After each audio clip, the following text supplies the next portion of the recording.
सपना दिल्ली में रहती थी। उसके पापा चाट का ठेला लगाते थे। सपना भी इस काम में उनका साथ देती थी। पापा, सारे गोलगप्पे रेडी हैं, पानी भी बना दिया, बस स्वीट चटनी आप बना लो, मैंने ग्रीन चटनी बना दी है। सपना बिटिया, सारा काम तो तूने कर दिया। तू मेरी आदत बिगाड़ रही है। कुछ दिनों में तू ससुराल चली जाएगी तो तेरे बिना काम में मन नहीं लगेगा। तेरी बहुत कमी खलेगी मुझे। पापा, मैं आपको छोड़कर कहीं नहीं जाऊंगी। मुझे शादी नहीं करनी। मैं आपके और माँ के बिना नहीं रह पाऊंगी। नहीं बिटिया, ऐसा नहीं कहते। बेटियों को ससुराल जाना होता है। रमेश बहुत अच्छा लड़का है। तू ससुराल में बहुत खुश रहेगी। सपना की शादी सूरत में फिक्स हो गई थी।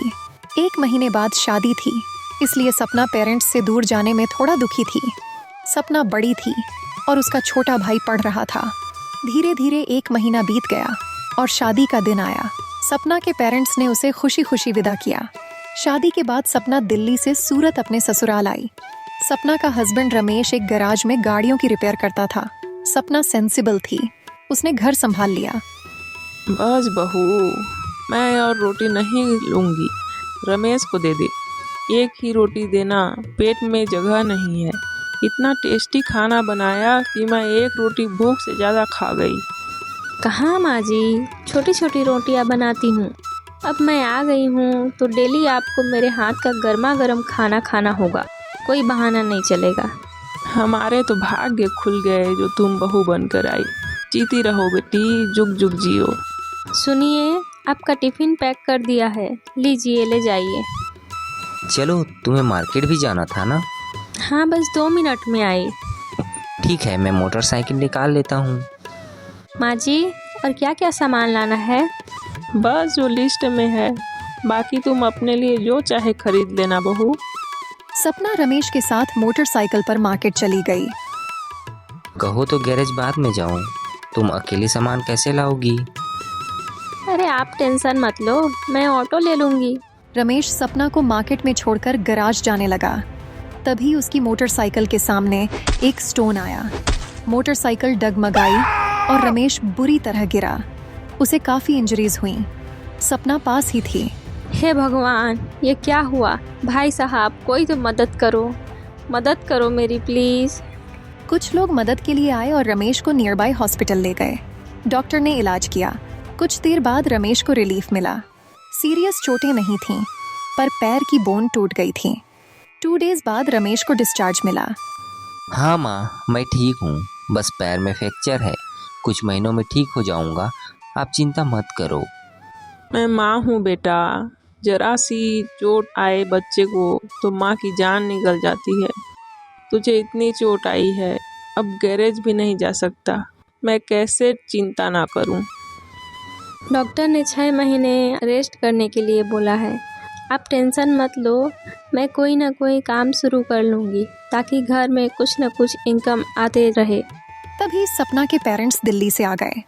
सपना ने फ़ोन पर रमेश के एक्सीडेंट की बात बताई थी। दामाद जी, काम की चिंता मत करो। सपना ने मुझसे चाट बनाना अच्छे से सीखा है। सपना, तू सूरत में दिल्ली वाले गोलगप्पे स्टार्ट कर।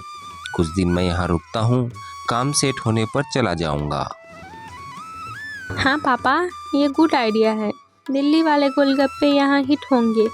आसपास किसी ने ये बिजनेस भी शुरू नहीं किया है। रमेश बेटा, सारी टेंशन छोड़ दो। पापा और मैं कुछ दिन यहीं रहेंगे। थैंक यू माँ, थैंक यू पापा। आपने मुझे बहुत सपोर्ट किया। सपना की सास की आंखों में टीयर्स आ गए। रमेश को सास ससुर के आने से स्ट्रेंथ मिली। सपना ने पापा के साथ सूरत में गोलगप्पे का स्टॉल शुरू किया, जिस पर लिखा था दिल्ली वाले गोलगप्पे। गोलगप्पे के दीवाने बहुत थे और सूरत में पानी पूरी एवरीवन को पसंद थी। सपना और पापा का स्टॉल सुपर हिट हुआ। सपना बिटिया, मुझे पता है अब तू वर्क अकेले संभाल लेगी। हमें चलना चाहिए। सूरज को भी बुआ के घर में छोड़े बहुत दिन हो गए। वह भी अब हमें मिस कर रहा है। हाँ पापा, सूरज अकेला रह गया है। आपका दिल्ली का काम भी बंद है। मैं सब संभाल लूँगी। आप लोग जाइए। सपना के पेरेंट्स दिल्ली लौट गए। सपना डेली सुबह गोलगप्पे और सामान रेडी करके मार्केट जाती। सपना दीदी, आपके गोलगप्पे अनबीटेबल हैं। हम फ्रेंड्स डेली इवनिंग आपके गोलगप्पे खाने आते हैं। हाँ दीदी, वेरी टेस्टी गोलगप्पे और खट्टा मीठा पानी। बस आप लोगों की यही तारीफ से तो मुझे मोटिवेशन मिलता है। लीजिए 2 गोलगप्पे एक्स्ट्रा लीजिए। सपना डेली इवनिंग स्टॉल लगाती। धीरे धीरे उसके गोलगप्पे सूरत में फेमस हो गए। उसे वेडिंग्स और पार्टीज के ऑर्डर्स भी मिलने लगे। सपना की सास भी मदद करती। पार्टी ऑर्डर्स पर सपना सास के साथ स्टॉल लगाती। दिल्ली वाले गोलगप्पे देखकर भीड़ सबसे पहले वहां आता। सपना ने बहुत पैसा कमाया। एक दिन सपना ने रमेश और सास से कहा, सुनो, तुम्हारी तबीयत अब पहले से काफ़ी बेटर है। मैं सोच रही हूँ तुम गैरेज का काम छोड़ दो, हम गोलगप्पे की शॉप खोल लें। मेरे पास कुछ सेविंग्स भी है, कुछ वर्कर्स भी रख लेंगे। सपना, तुमने मेरी लाइफ बदल दी। कहते हैं एक आदमी की सक्सेस में औरत का हाथ होता है। तुमने मेरा बहुत सपोर्ट किया। जैसा तुम चाहती हो वैसा ही करेंगे। जीते रहो मेरे बच्चों। सपना की मेहनत से सब अच्छा होने लगा। रमेश और सपना ने मार्केट में एक शॉप रेंट पर ली। कुछ वर्कर्स भी रखे। विपत्तियां आती जाती रहती हैं। उनसे डरकर नहीं, बल्कि उनका सामना करके लाइफ सिंपल बनती है।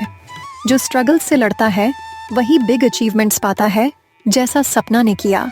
वह प्रॉब्लम से डरी नहीं बल्कि सॉल्यूशंस ढूंढे।